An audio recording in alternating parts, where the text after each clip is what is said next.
Gentlemen, welcome to the House Education Committee. It is 1:30. We are going to get started, and we're going to jump right in here. I believe, committee, you received the minutes from February 13th, 14th, 15th, 16th, 20th, and 21st, and I'm sure there were hours spent reviewing them. With that, are there questions on the minutes before we take a motion? Very good. I will entertain a motion to approve the minutes. So moved by Murphy, seconded by Representative Estes. Those in favor, say aye. Aye. Those opposed?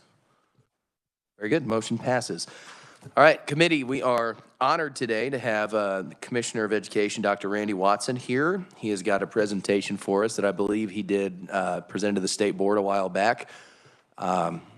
We were there to see it, and I said, we would love for you to come and share that with us.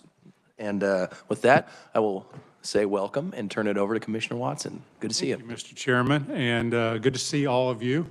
I just noticed the title that we have, graduation rates. We will talk about graduation rates, but we're going to talk about them in context of academic achievement, what I shared with the State Board.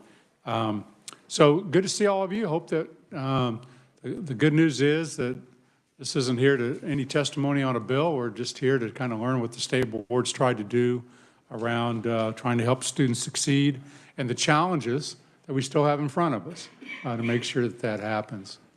So I do send you greetings from the State Board, and two members are behind me. Ann already vacated, and Dina are here. So last time I said Dina had left and she was still back there, so I apologize for that. The vision of the State Board is to lead the world. We're going to talk about some of those metrics today of what the State Board set in the success of each student. I just met with an advisory group I have several advisory groups, and one of those are teachers.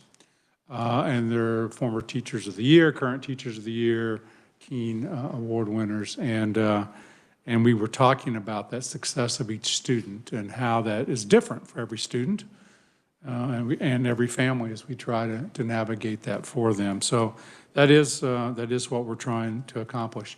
The definition of a successful high school graduate. So to know what is the target that the State Board then is trying to hit when we talk about success, and it's fairly clear.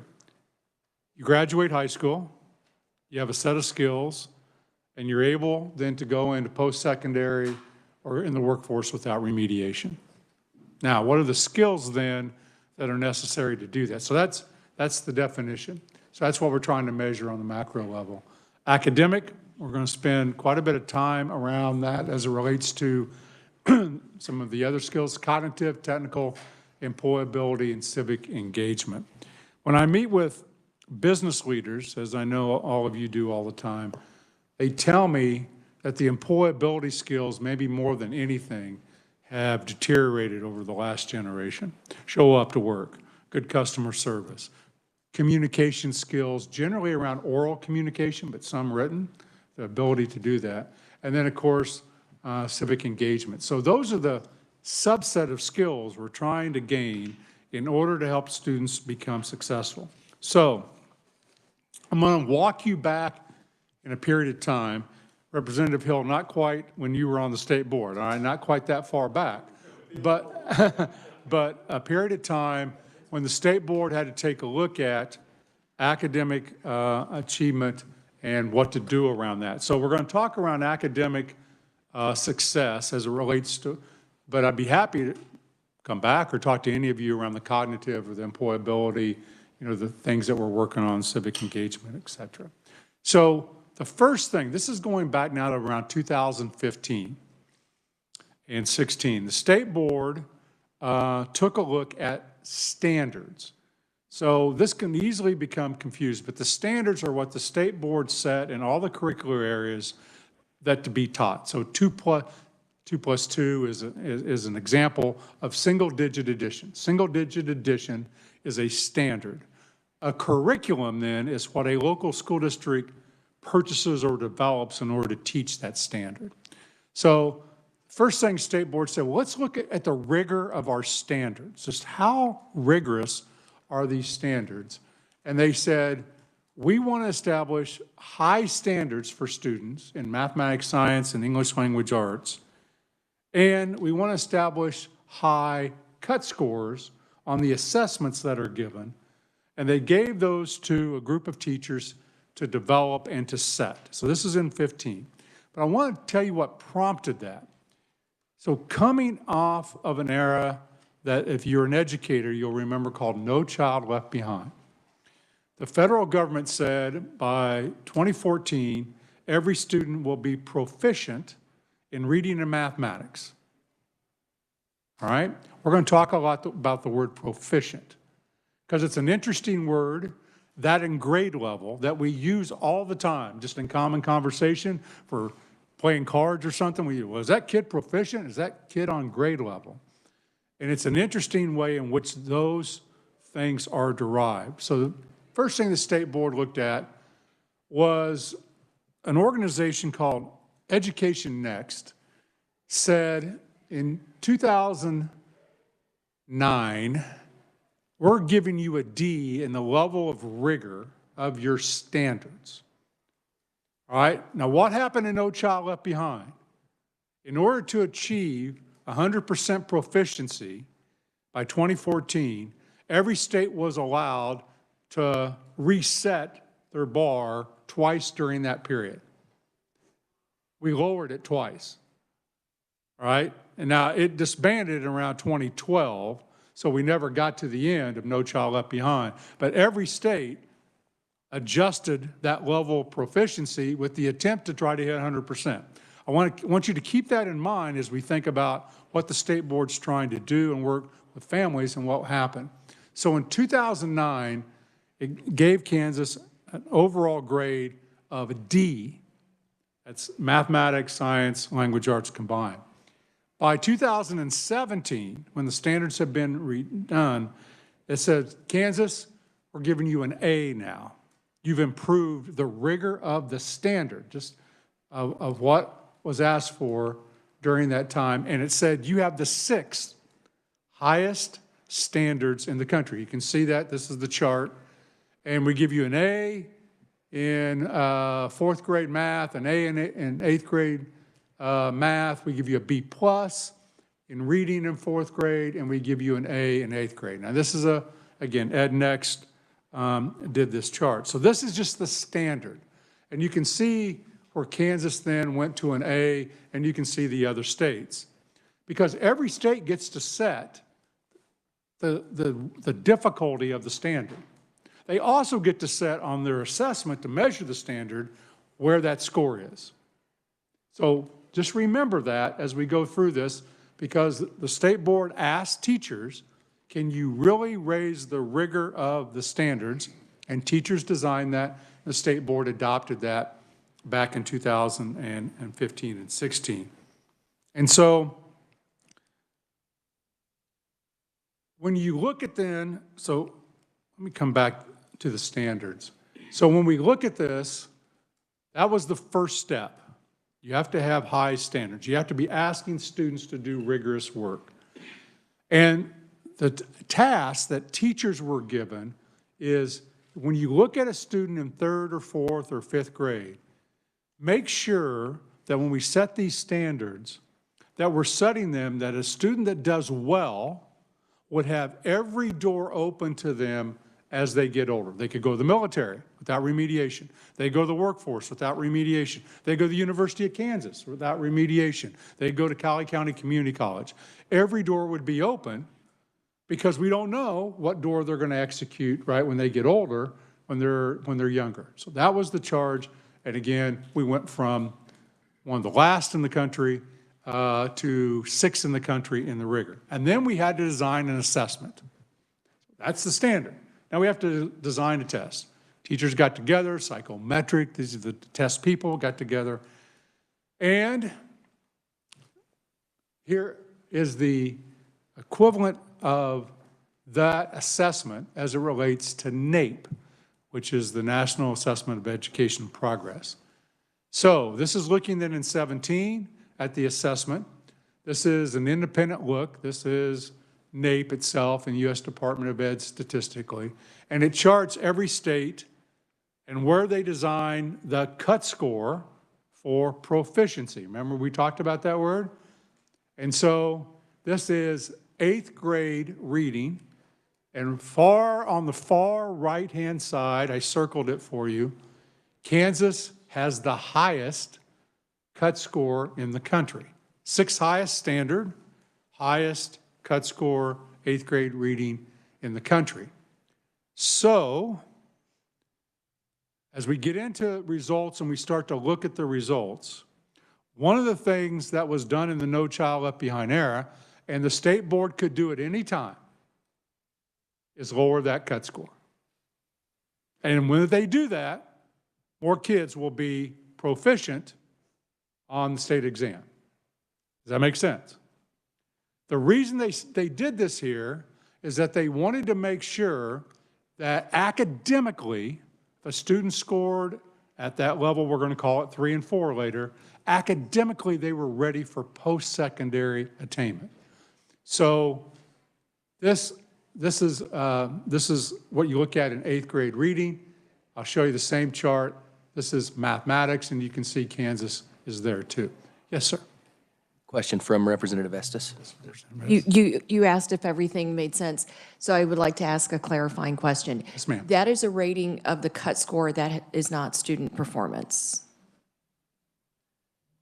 What you showed on that. Let me come back. This is The videos on Yeah. on where Kansas is on your slide. right.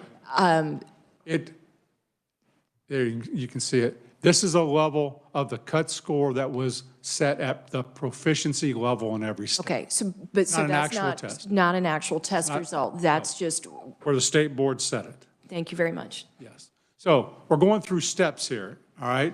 Set the standards high, set the cut scores high. We weren't trying to be the top in the country.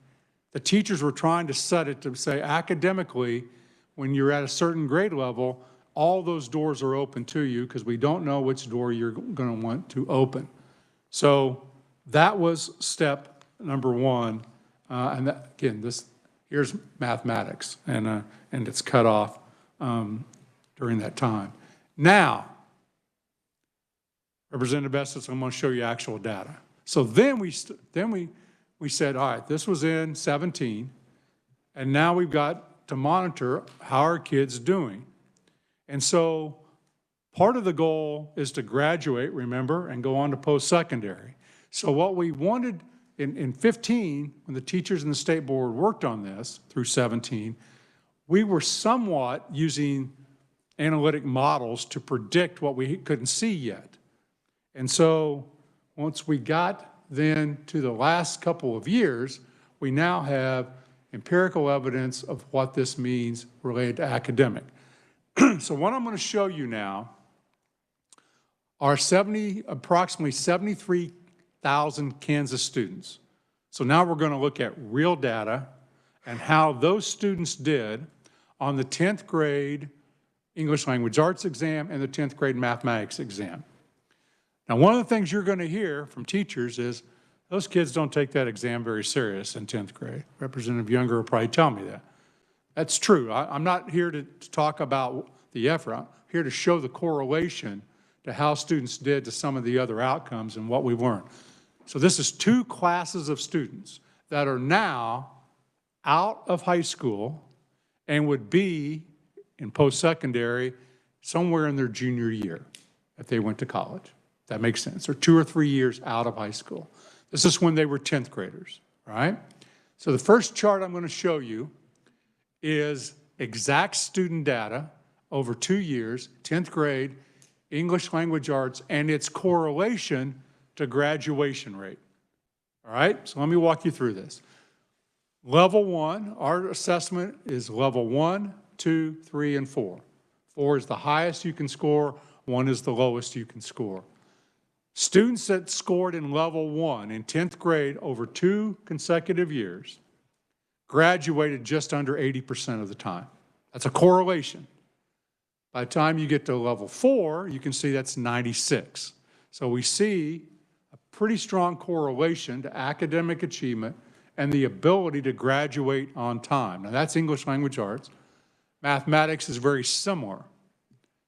Now, as you know, a student could score a 1 in English language arts and a 3 in mathematics. So you have to look at these separately. But when you look at that, you can see there's about a 12% difference with a student that scored level 1 or a student that scored level 2.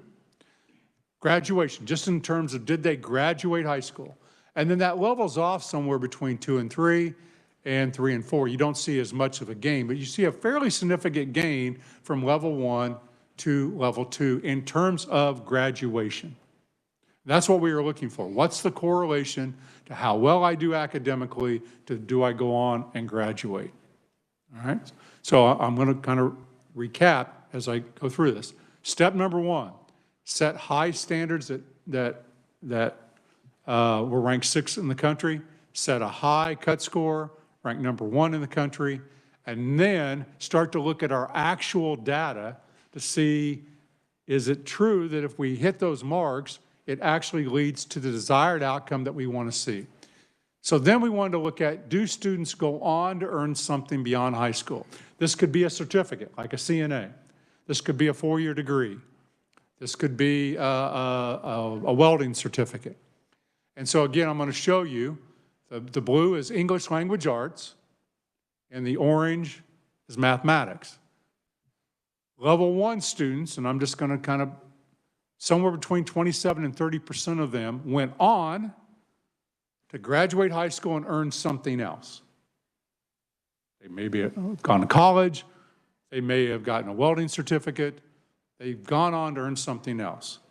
And so and you can see how that progressively goes up. So when we look at this, there's a 26% difference in the ability to go on correlational between if I score in level 1, if I score in level 2. But there's a pretty significant gain between level 2 and level 3. And there's even a fairly substantial gain between 3 and 4, but it starts to level out a little bit. So now we have data that said level 1 limits my ability to graduate and limits the ability to go on, at least academically. And that's exactly what we say in our state assessment. The word limit is what we say. But I want you, before I go off of this chart, and then we talk about what the state board did once seeing this data, I want you to take a look at something that our statistician people say is really interesting. And this goes back to the definition. So we obviously can see a strong correlation to academic achievement in 10th grade and graduation and post-secondary success. Strong correlation. But remember those employability skills and cognitive skills and those other skills? If you look, and academics were the only thing that caused that success, you would see level 1 be a lot lower and level 4 be higher. That the margin of error wouldn't be 17% of students going on at level 4.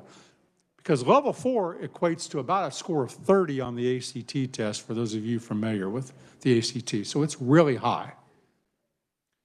So we know academics are strong correlates to future success, and we also know there's some other skills around those employability skills that are.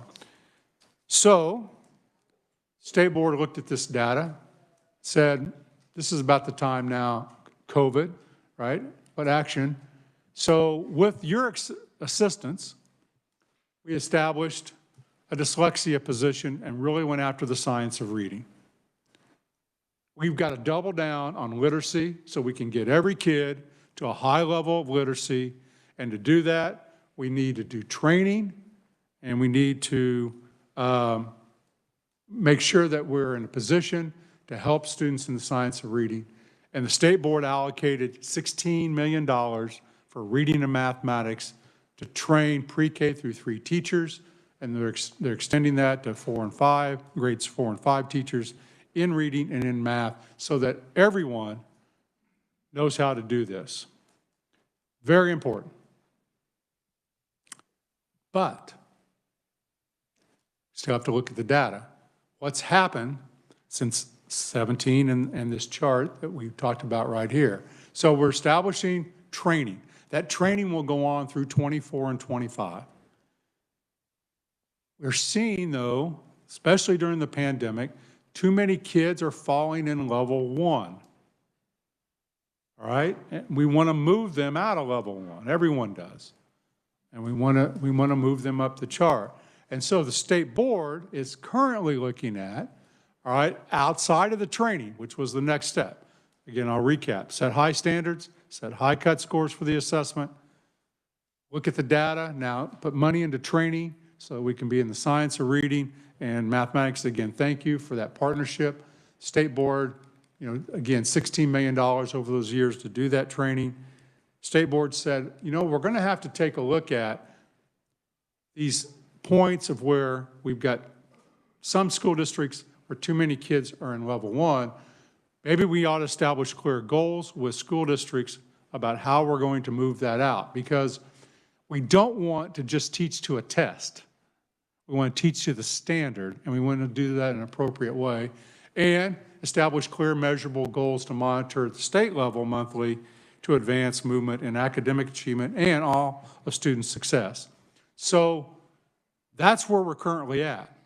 And this summer, the state board will hear a new report around the accreditation system that will be a lot more taking a look at if there's too many kids moving down the pathway, about how to help school districts correct that and help make that correction.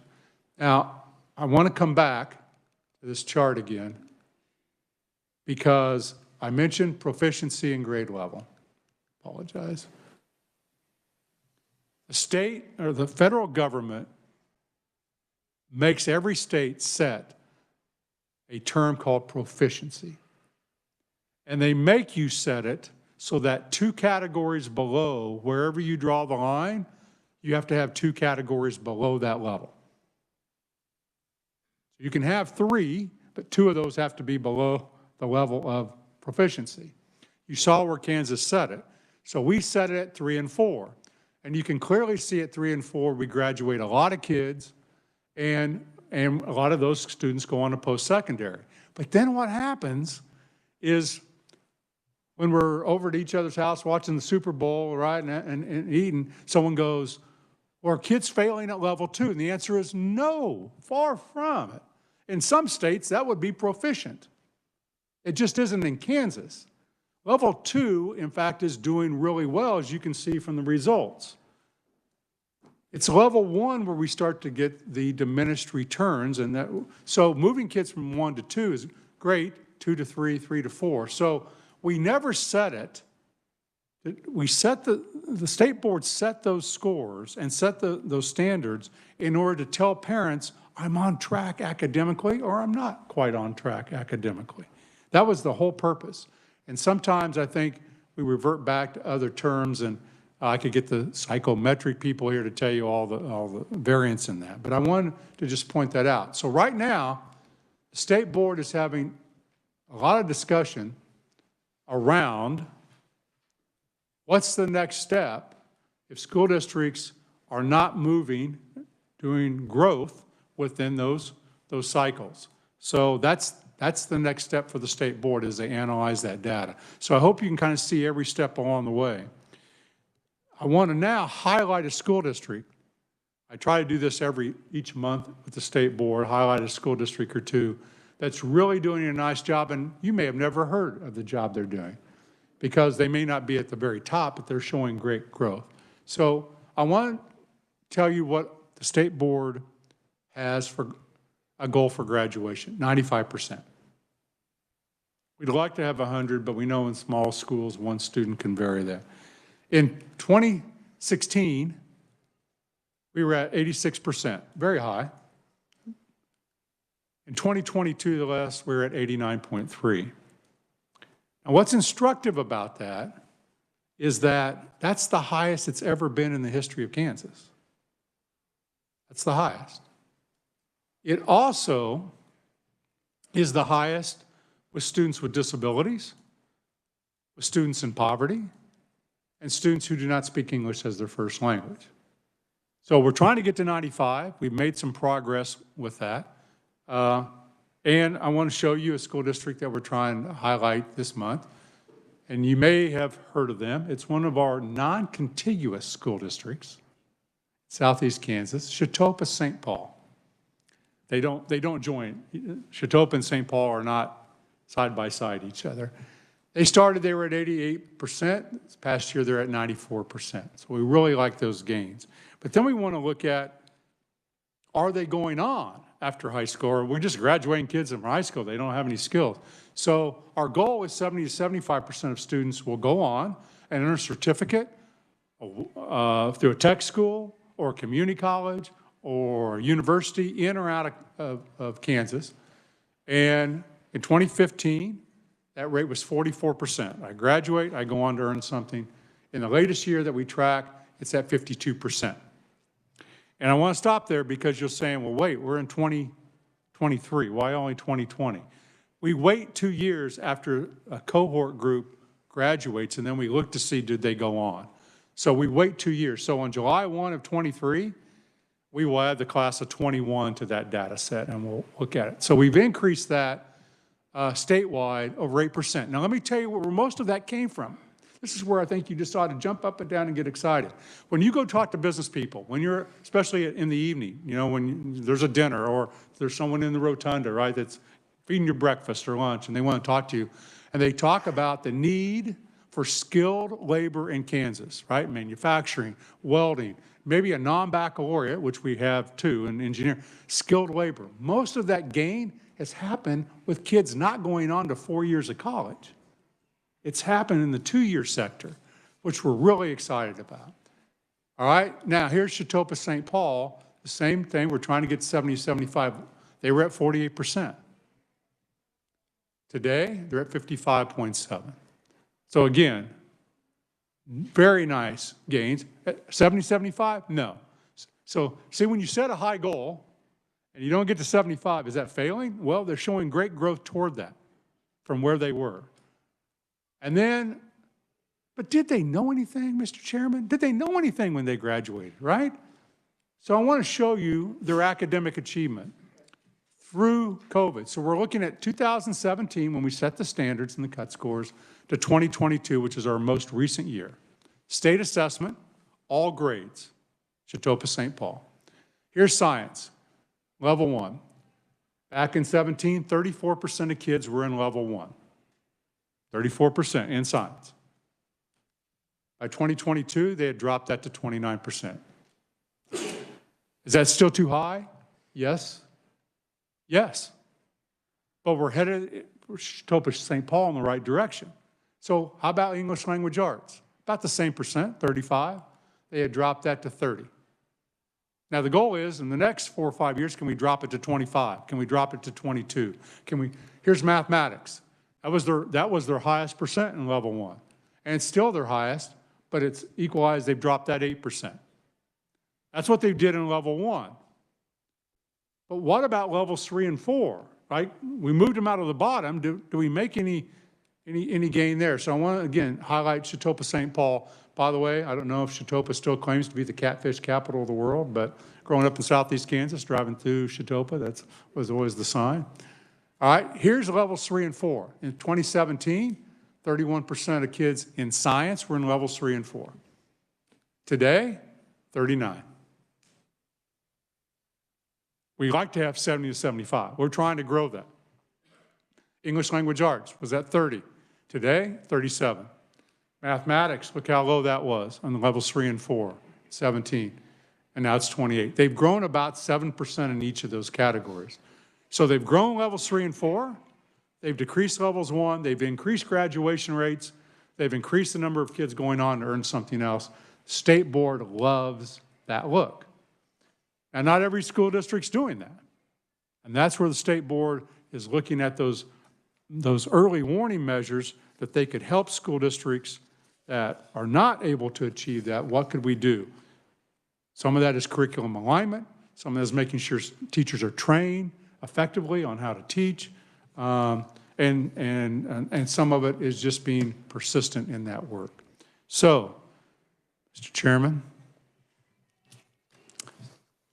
I'll be happy to answer any questions, but as you're thinking about that, I want to recap several things. set high standards, 6th in the country, set high cut scores, 1st in the country. Then looked at the data to correlational to graduation, saw clearly that students in level 1 were limited, took action on training with your help in the science of reading and mathematics. We're really doubling down on the science of reading. Saw too many kids falling into level 1, falling. So the state board said, we're going to have to take more direct action this summer through accreditation, and they'll be working on that process. So that's the stages that the state board's been going through. All right. Committee questions. Representative Riley. Thank you, Mr. Chair. So 3 questions. The first one is where does good old traditional MTSS fall back into this? Can you explain that? Yes, so MTSS is multiple tiered systems of support. And what we say there is you want a robust tier 1. So there's 3 tiers in MTSS. And tier 1 is what I give every student. It's the core instruction. And then those students that don't do well, we call that tier 2. They need some more assistance, more time, more effort. And then tier 3, they need some intensive time. So that's our system by which we try to then drive those scores up, Representative Riley. And it's still in effect. It's been a voluntary system, meaning any school district that wanted to go into it could go into it. But if you didn't want to go into it, you didn't have to. One of the things the state board will be looking at are those systems not performing well. Maybe we should ask them to be a part of MTSS. Well, side comment to that is I think research would show that it has been effective, right? Yes. Even in very large schools, you know, USD 259, there's been some research showing that it's been effective. Very effective.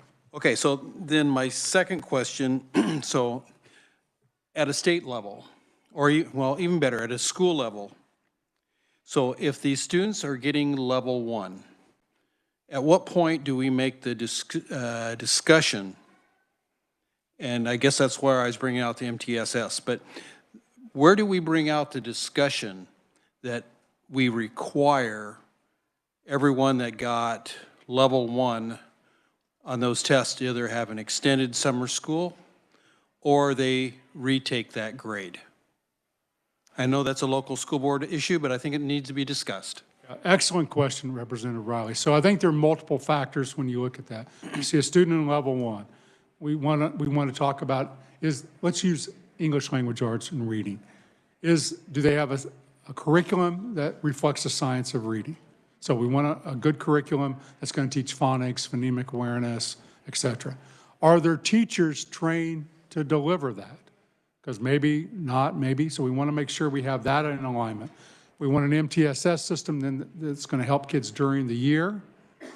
And then we want to see, like Chitopa, are we seeing progress? Because if we're seeing progress, we probably can just stay on track doing that. If we're not, then I think we have to talk about time, because time is the next element, right? Time is the thing that we're trying to manipulate to make sure, especially when we talk about 3rd or 4th graders, when we really want to see them off to the right start. Well, and again, comment on that. Where I was going with that is a double-edged sword, because part of that could be that that student, for sickness, whatever reason, didn't get that academic instruction, right? So something could have happened that that student didn't. There might be some academic reasons why that student, like you said, didn't get the curriculum, didn't get there, and so that's one part. The other part we need to deal with is maybe students at that level have challenges that they are not motivated to move on. And this is all further of math. I want to learn. I'm good, right? And so they're going to carry you down every year. Every year, they're going to draw you down.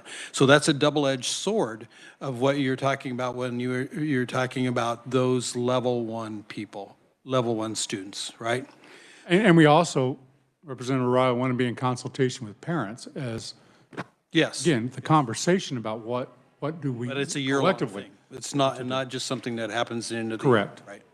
And then my third thing is so, and you know, I was watching those numbers, I was watching those goals. What happened to the other 25% or 30% that didn't get a certificate, didn't go to a 2-year college, didn't go to the military, didn't go to college? where did those kids go that we lost? Well, I won't say we lost them because some of those kids can go into a business right out of school. It could be, I'm going to go work on the family farm, take over the family farm, and maybe I go to school later on. So, and some of that isn't, yeah, and some of that is enlisted in the military, and some are underperforming what we would want. But the economy of Kansas, when the state board looks at the data, the Georgetown Policy Institute says our job market is around low 70s, needing a high school diploma and something else. The other part of the sector does not need it. It just needs a high school diploma. So that's why they set that goal where they set it. Representative Schreiber. Thank you, Mr. Chairman, and thank you, Commissioner, for being here. My question is related to the coordination of teacher prep and what your standards are and what your expectations are of teachers coming out of universities such as Emporia State. Excellent university. It's excellent, yes it is. But how do you coordinate that preparation with higher ed? It's an excellent question. So the state board, and you may not know this, the state board actually sets the standards by which someone goes through a teacher preparation program in the state of Kansas, both on the private side and on the public school side. In order to be have a teacher program at Emporia State or Mid-American Nazarene, they have to have that approved by the state board. So with that, let's go back to the reading that we were talking about.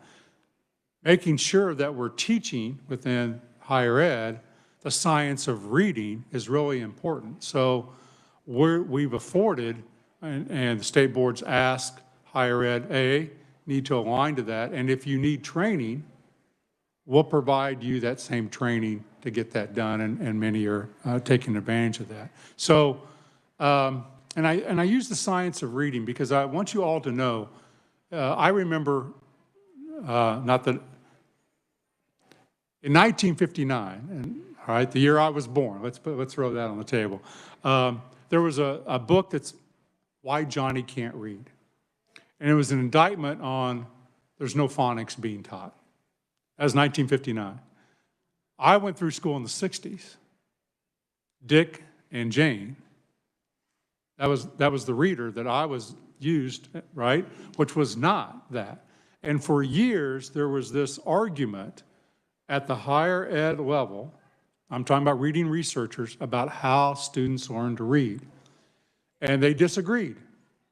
And so depending on where you went to school, you learned different thoughts. And they were passionate on both sides. But the research was unclear. That ended about 5-6 years ago. That research is clear, meta-analysis. There is a way. Now some students, and you may have your own child, you read in their, in their lap and bedtime, and all of a sudden at age 3 or 4, like they're reading. Where did they learn? Like they learn to read. But some students must learn letter sound identification in order to learn and to read. And what was so interesting, my mother used to drive me crazy. We'd wherever we were, we'd be driving and we'd be singing nursery rhymes, And these nursery rhymes are, Humpty Dumpty, and all went on and on. Nursery rhymes are the precursor and oral communication of alliteration, which is the letter sound foundation. So higher ed, coming back to higher ed, we have to make sure everyone now understands there is no argument about the science of reading. There's no argument. Some students will need certain parts of it more than others, but we can seriously diminish the number of students that have reading problems if we teach it well in the early ages. And I call that birth to age 9, if we do that really well. And just a follow-up comment, probably before you were commissioner, is that my wife and I and some of her friends were up here in the Capitol trying to push the science of reading, and it took a very long time, and it took a long time for higher ed to catch up. I think they are now, And I think you'll probably start seeing improvements in reading scores down the road. Thank you. I think, when you look at science of anything, science evolves. And the meta-analysis eventually came clear, and all the reading organizations that used to fight finally said, the evidence is clear. Here is the way in which to teach. And that, when I started, that wasn't true. There was that debate. Representative Stogsdill.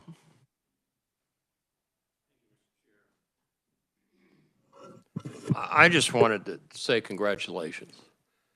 I think the job that you guys have done has just been remarkable. I got to thinking back, there's the juniors and seniors that have gone through our whole system over the last 10 or 11 years. They have faced unconstitutionally underfunded schools for a great portion of that time. They've faced underfunded special education. And thank goodness we've had school boards and boards of education and so on like that that have made sure that those kids have the funding they needed to get the special services that they needed. But that took away money out of their general funds to apply to other kids, the regular kids in our public schools and so on.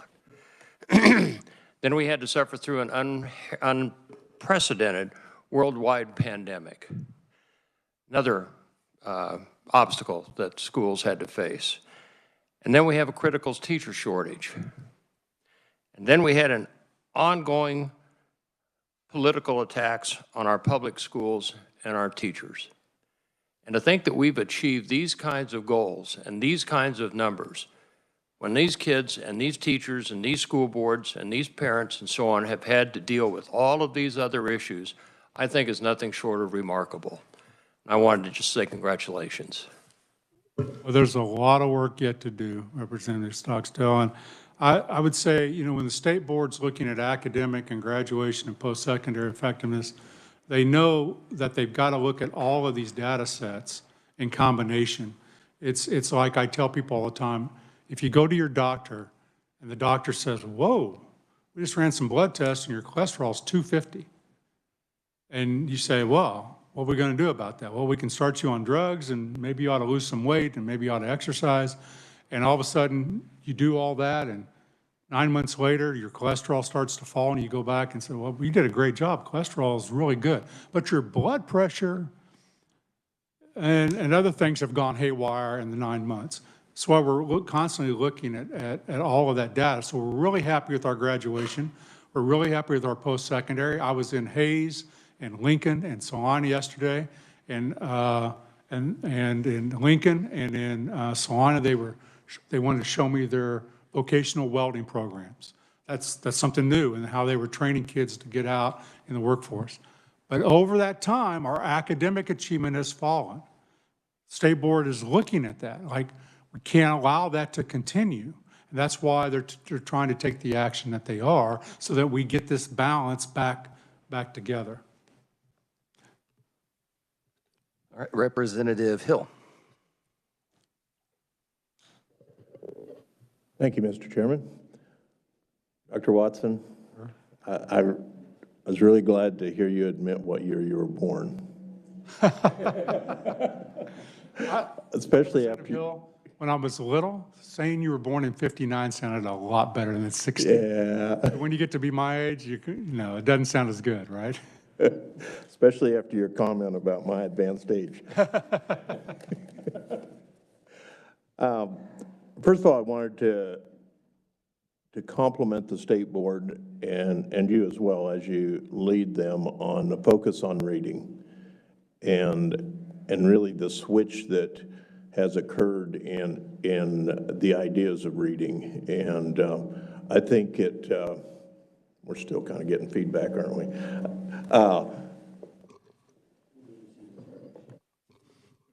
I have problems with the microphone.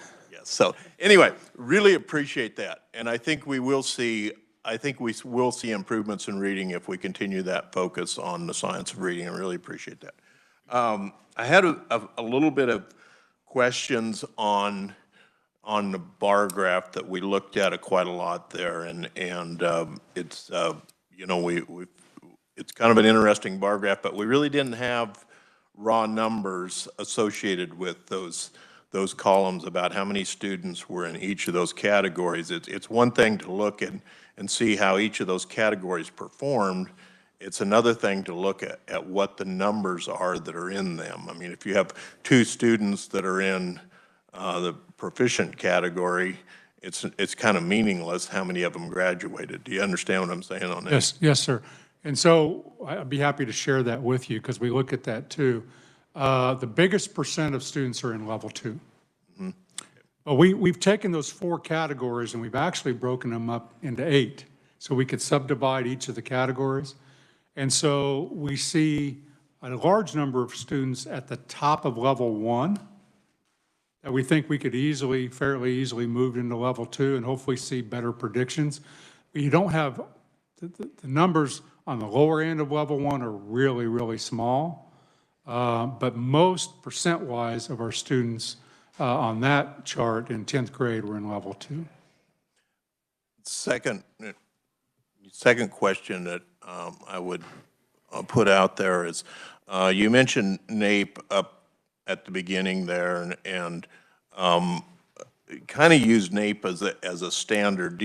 As a board and as a department, do you consider that some sort of a standard, or? Let me tell you what's hard with NAEP. The short answer is yes, we look at it, because I think it gives you a longitudinal look at things. But NAEP is a random sample, a small random sample of every state. And you never get, the student doesn't get the results, we don't get the results, we just get an aggregate of how that sample did. So I think it's instructive to look at over time. And as you know, if you're looking at the latest results of NAEP in the last year, math and reading at the lowest drop in the history, almost wiped out a generation of gain, right?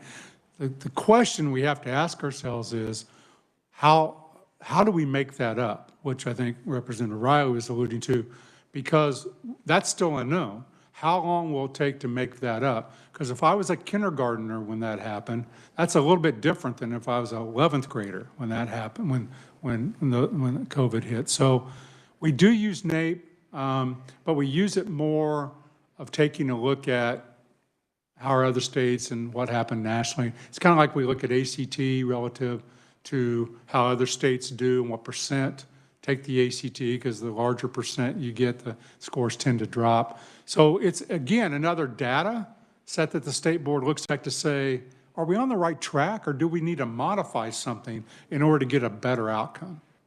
And that's why, as you mentioned, the science of reading is so exciting, but it's going to take us a while to see those results. And we're trying to do that first, and then we're shifting over to math, because that training on the science of reading is intense. It's not like a weekend workshop.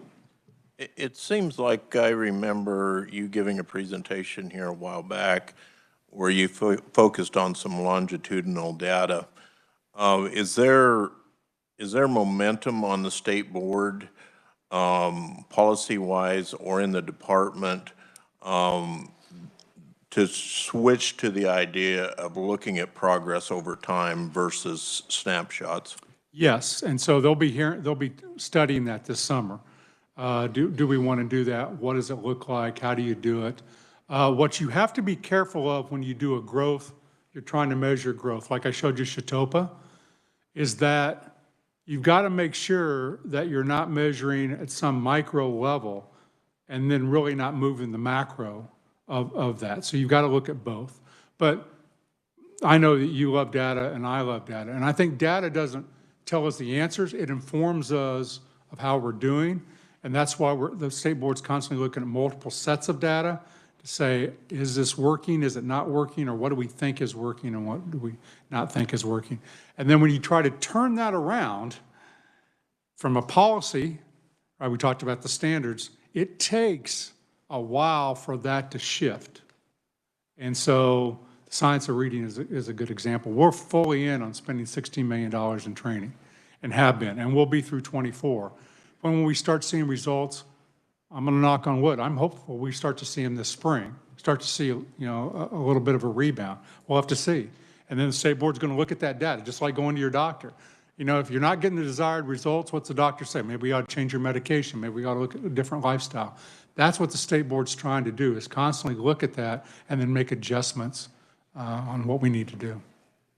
I think one of the real advantages of looking at progress over time versus cut level is that it is more informative in the short run, which is kind of interesting to say that as we take long-term longitudinal data, it's more informative in the short run, but it actually is, because you can see where progress starts to change quicker on it. So I really would encourage you in those directions.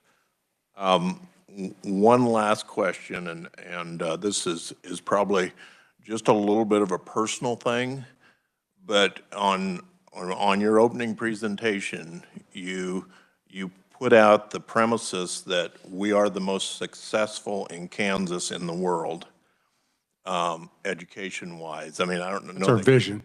Yeah. It's our aspiration. It's in the past tense. Okay.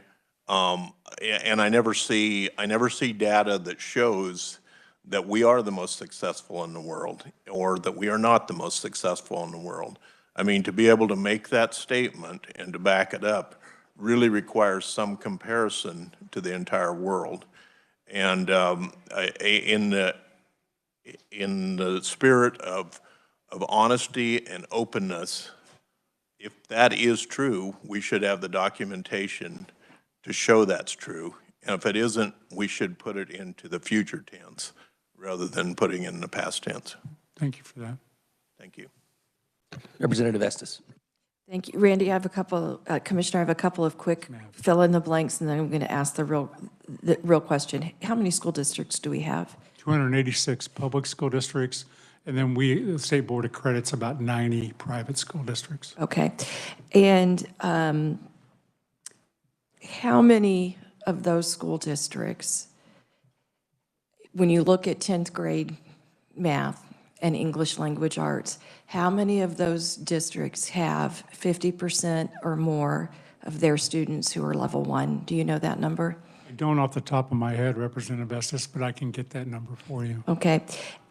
I came up with a number. It's 106. Does that seem about right to you? I really don't know without looking at that specific Okay. data. How many districts are conditionally accredited in Kansas?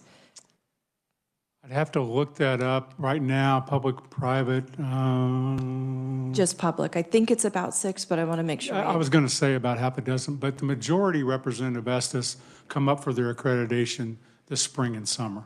The vast majority are in that last cycle. Okay, and I'm glad you pointed that out, because that's fair. So here I'm getting to my real answer. When I crunched the numbers, I got 106. And it kind of goes to the question about the raw numbers.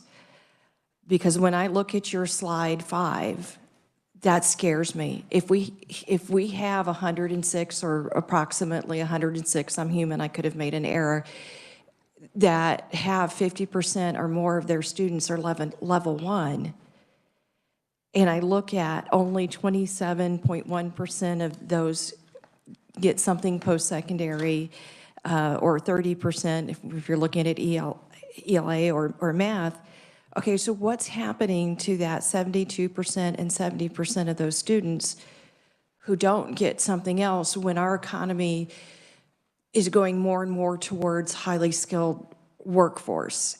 So that, I found that incredibly red flag dangerous to Kansas's future and our ability to deliver a workforce. And then you talked about a level 2 is not so bad, but then I looked at what you had there, and you had out of that 52.2% and 55.5% for each category go on to get post-secondary. So we still have just under half of our level 2 students going on to accomplish something more and moving into that workforce where we desperately need them. Are you as alarmed as I am by that? And what do we do? So let me Yes, I think the state board is. As we look at the data, again, as I'm talking about going to your position, we're not happy with what we see academically happening. We are happy with some other data sets. We aren't happy with that. What are we doing? $16 million going to science of reading and science of mathematics. And then the state board's looking at this summer, as everyone now finishes that first cycle of accreditation and goes into a second cycle, what are the monitoring, what are the early warning systems that we have to look at that we could help school districts before they get so far down that we can take a look at? So so if you look at any state, Representative Estes, the state board has some sticks and some levers and some incentives. So I'm going to use Missouri and I'm going to use Kansas City, Missouri. The state of Missouri took over the school district in Kansas City, Missouri years ago, and it's been a slow disaster. So the goal of the state board is not to not accredit a school district. I mean, if that happens, which it may, we all fail. I mean, the state board is trying to help correct those issues. So they are extremely concerned about the drop in academics, especially during the COVID years.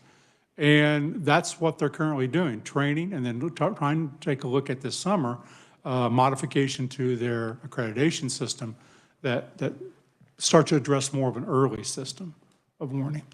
And that would be true if we're not of school districts that aren't graduating very many kids, and school districts that have a low post-secondary effective rate too, looking at all three of those. So, and I hear what you're saying, but I am still concerned because if we're calling a level 2 a good thing or an acceptable thing, but we still have roughly under half,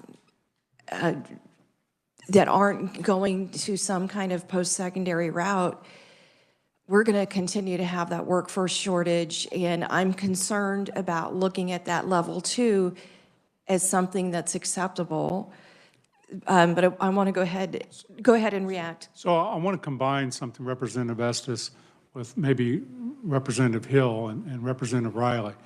I don't think I said our goal is to be at level 2. It's just not, it's not failing.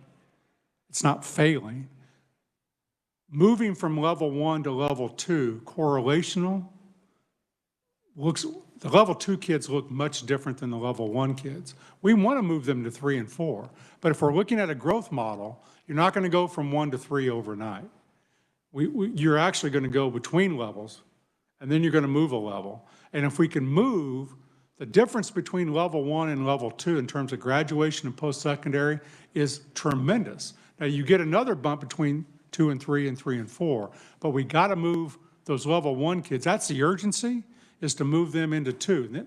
That's not where we're stopping, but that's got to be the first growth that we see. And I understood that in what you said, but when you're saying level 2 is not failing, I think for some kids it is, because that other group that's nearly 50% that doesn't go down some kind of a post-secondary route, their life options are so limited. But I will say there is some common ground that we have. I agree that we need to count military service as post-secondary. I think that's very informative. I do like the idea of breaking the levels down in half. And is there anything that you need from the legislature for you guys to be able to do that? Or that's within your decision? Okay. I hope that's something that you guys do. You brought up the journey from phonics to whole word and whole literature and the derivatives that came from that. And you guys are going back to the science of reading, which I think is the absolute right move. At what point, because I want to look at the data, I want to see at what point of time would you say it became established policy for Kansas that all school districts were on science of reading? Are all school districts taking that approach? Are there districts who are using a combination of science, whole language and science of reading, or are there some that are not doing science of reading at all? 2 years ago, in consultation with the legislature, the state board, through the dyslexia work, made the science of reading the approach. Are there still school districts maybe in transition? I would say yes, because of adoption cycle of when they can adopt. You know, if you just had adopted a new language arts and you had moved on to another curriculum, you may be getting ready to do that now. And then again, then we had to train a lot of teachers, because a lot of teachers were trained in a whole language balanced literacy mode, and that depending on where they went to school. And so we have to retrain those. I just talked to one of the best teachers I've ever known this week. And she said, I'm going through this letters training. She's an early childhood. And she goes, you know, I thought I knew it all. I'm even picking up some things that I didn't know. You guys must have updated that. And I said, well, you know, the science continues to get better around that. So every school district should be involved in that transition. Higher ed should be involved in that transition. State board's trying to do that as fast as possible within the resources, and time is our biggest hurdle with that. It's not so much the money, it just takes time. I got to learn it, and then I have to go apply it, and I have to get better. So again, when will we see results? If I'm a first, second grade teacher, until we see real results, 2-3 years still, but I'm hopeful that the spring, we start to see an uptick. That's my hope. When we look at it, we'll have another conversation about the data we see and what we need to do about it. All right, thank you. Representative Younger. Thank you, Mr. Chair. You always catch me. I don't know how to word these questions, but Dr. Watson, thank you. But how does the state define the at-risk factors for kids when you know they get? What are you looking for at-risk? What's an at-risk student look like? An at-risk student is someone who's not being successful at that grade level. And that success could be behavioral, it could be academic, it could be lots of factors. But that's what we're looking at. Someone that's not being successful in doing work at that appropriate grade level. So family characteristics, and again, I know it can vary widely, but a single parent home. So Representative Younger, by far, when we look at all of the data relative to who doesn't do well in schools, and we look at gender, race, education level, mother, it's poverty. And it's the number of years that family is in poverty. So generational poverty is the hardest thing for us to overcome in terms of moving that student toward graduation and post-secondary. And I don't want to put words in your mouth, but is it fair to say that when you get that kindergarten kid, that you have some kids that are reading at a first or second grade level, and you have other kids that don't know what the letter A looks like? Absolutely. So there's lots of research that talks about, you know, the difference in vocabulary that comes in kindergarten. Our biggest gap happens at kindergarten. Our biggest gap happens at kindergarten. I often think of my great kindergarten teacher, Mrs. Smith, AM, PM class. This is baby boomers. She had almost 30 kids in the morning and almost 30 kids in the afternoon. But when at a reunion, someone posted the Garfield Elementary PM class of which I was in. And I looked at that class, and the spectrum that Mrs. Smith had, the width wasn't very wide. I mean, from the lowest, socioeconomic kid to the upper, that gap has grown wider. And Representative Younger, what I want everyone to know is when we look at school districts, we try to factor in those risk factors, because you can have two school districts side by side that are remarkably different. Kansas City Piper and Kansas City Turner are remarkable different clienteles that they serve. And so we try to factor in those risk factors, because going back to growth, it wouldn't be fair to compare just straight up without taking those into account. So chronic absenteeism. Again, I hear from educators across the state that it's a huge issue. You know, it's really, since COVID, you know, we said, stay home, stay home, stay home if you're sick. And we haven't got over that hurdle. So how's the state dealing with that chronic absence? And maybe it's not a problem. I guess I'm asking you. It's a huge problem. I'll go back to Representative Estes talking about, you know, one of the things we have to do traditionally. So I'm going to go back pre-COVID. We ran about 13.5% of students missed 10% of the days of school or greater, statewide. That's a statewide average. Last year it was 25%, almost double. We had, Representative Estes comment about level 1, we had, school districts had over half of their students missing 10% of the days of school or more. You cannot teach if you're not there. You can't learn if you're not there. And it's disproportional to high poverty students that are missing. This isn't, I'm on a vacation somewhere and I missed some school. That's not what we're talking about. So what we've had a focus, the state boards asked school districts, let's really take a look. Can we get these students back in? What are we doing? As I mentioned, I was just in some school districts yesterday where they're saying, we think we're seeing a little bit of an improvement. I was in an elementary school in Salina with that, but we still have too many kids missing too much school. Representative Rao, which goes back to your time is of essence, right? Time and what we do. So if we do the science of reading well and we really have a good curriculum, then we need to make sure they're there and we need to make sure we have enough time.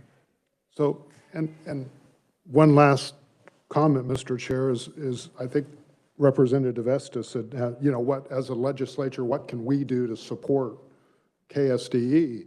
And I guess my response to that is to support the families. You know, when we cut benefits, when kids don't have health care, those types of things, that's not helping kids in the state of Kansas. When we have a mother that wants to get ahead, and because she's working extra hours and then she loses daycare benefits, that doesn't help kids. That doesn't help KSDE. And I'll end with that. Thank you, Mr. Chair. Absolutely. Representative Estes, you wanted to respond? I would just want to clarify, my question was, do you need something from us in order to switch to the 8 categories? Representative Haskins.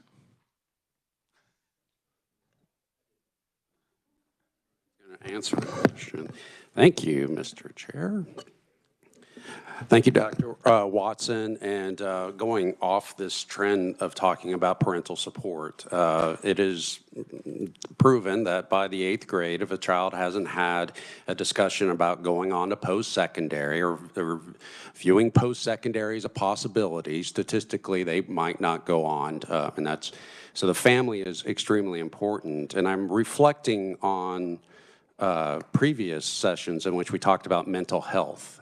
And I really would like for us to circle back, and I was wondering if you had any information related to level 1 students and needing special education, or any of the students who do not go on to post-secondary. Is there any correlation to their special education mental health needs?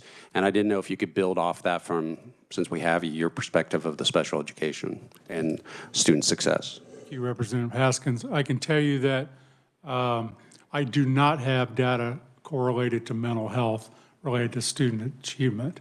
It is something we maybe could look at, but getting good data on mental health is not easy to do because of data privacy laws and survey laws. So we don't have good data around that.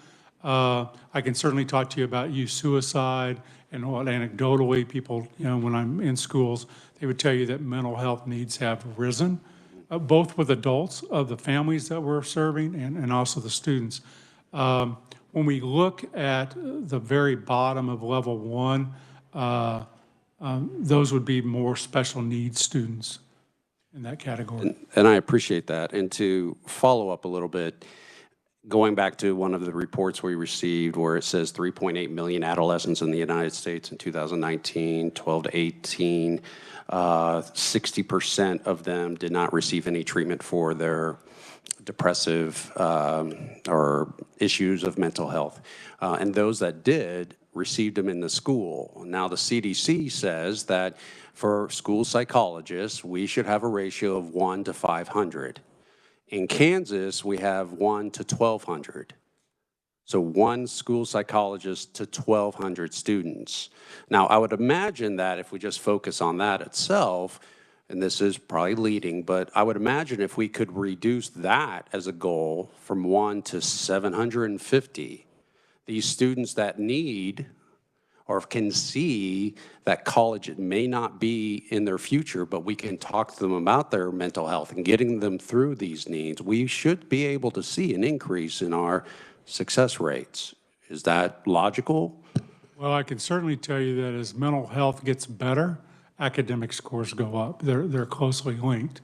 So an investment in special education is actually going to lead to improved numbers overall. So if we fully fund special education, we could have improved student scores. Well, the state board certainly believes that to be the case. Thank you very much. And I think as we see an increase in unencumbered funds, I'm assuming some of that money could be used as well. And the good news is we just added $72.3 million to special ed per the governor's recommendations yesterday. So I think that's certainly a good thing as well. Representative Younger? Thank you, Mr. Chair. You know, we talk a lot about state assessments, and I don't know how many people have actually seen a state assessment. Can we take one? Yeah, I was going to offer that. Would you like to take maybe the 7th grade math assessment? May I do it virtually? I'm kidding. As Mr. The rest of the committee, yes, you could not. I'd be happy to share that just so you could see the rigor, and obviously you could just look at it. I can't give you the test because it is secure. That's one, but we can certainly give you some of the practice. Just as long as it doesn't get graded and our scores don't get shared, please. Okay. You wouldn't be able to get out of committee. To be fair, there are some in this room that qualify as seniors. So. Too soon? Okay. Representative Estes. Move on, please, quickly. I appreciate that offer because I think when I came in as a freshman, I said I'd like to see the test, and I was told it's secure and you can't. I would like a much deeper understanding of how you guys are determining what goes where when it comes to how you're doing your scale score. I want to understand how you're deciding if a student is level 1, 2, 3, or 4, and I've asked enough questions that I think I have an impression. I think you guys have sets of list of questions that fall under each category, and you're looking at those things. And so rather than me just piece the information over, I very much want to just come over. I'm happy to look at what you have there. But I really would like a deep dive on how we're coming up with these. And kind of going back to some of what you've said, and you're looking at these assessments, I spent a lot of time the last 2 years looking at your accreditation, and you guys are not using the test scores as one of the 5 bullet points on what you're on your homepage, on your website of what you guys accredit. You don't specifically list out the scores, so I want to get an understanding of how big of an impact do the standardized test scores have on the accreditation process? So I'm not sure, Representative Estes, what you're looking at, because the one-page accountability report, the whole back page is academic achievement over the last 3 years. So it is one of the factors we're looking at. We're looking at the growth within that. We're looking at graduation, post-secondary effectiveness, and then some of the qualitative. But it's front and center on the front page, and the whole back page is academic. So it is one of the factors that is considered. And again, we're looking at movement within categories, and we're also looking at what happened over the last 5 years of that accreditation cycle. What I was looking at is your guidance document, and I can show you specifically what I found and where I got that from. Okay. Further questions? Very good. Well, thank you for coming. I will, go ahead. I was going to say, will you ever ask me back? I don't know after the. Absolutely. You know, one thing I appreciate is two things. You've made yourself very much available anytime I certainly have questions, and anytime you've been invited, you've come over, and same with the state board. So I think when you talk about the relationship between the board and legislature, I think it's something that's already showing signs of improvement. I know the results we saw today look like they're going on the right track. So I guess my encouragement would be, even though we're not there yet, as you said, and I appreciate that, you know, you guys keep your foot on the gas, because I think we're going to see the results continue to get better. And I think in a year from now, when we're back here, you know, I'm sure we're all hoping for some continual good news from you. So Well, if not, we're going to have to change protocol of what we're going after, right? I mean, state board's done what they believe is in the best interest, and now we're going to measure the data. Representative Bestis, whenever you want to come over, let me know, because I'll need to get the test and measurement people with me to really explain that. Yeah, we can do field trips. I'll take the test too. I might actually score better than I We're did not back. giving you the real test. Oh, okay. I need to be clarify that for the public. Practice questions. Sample questions. Well, thank you very much. You're always appreciated. Thank you. Committee, with that, we are adjourned. See you tomorrow.